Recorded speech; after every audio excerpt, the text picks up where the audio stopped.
नमस्कार जय जगन्नाथ। एबे मु जो उपाय कहबी वास्तु को नहीं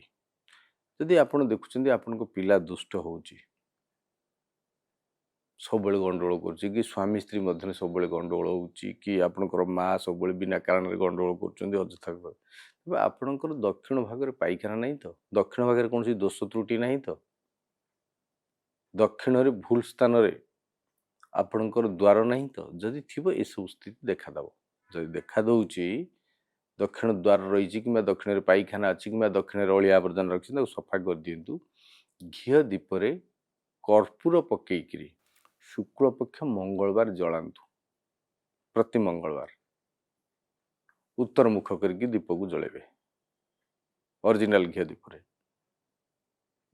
दुईटा मंगलवार करने भितर देखिए धीरे धीरे ये सब समस्या शांत हो दक्षिण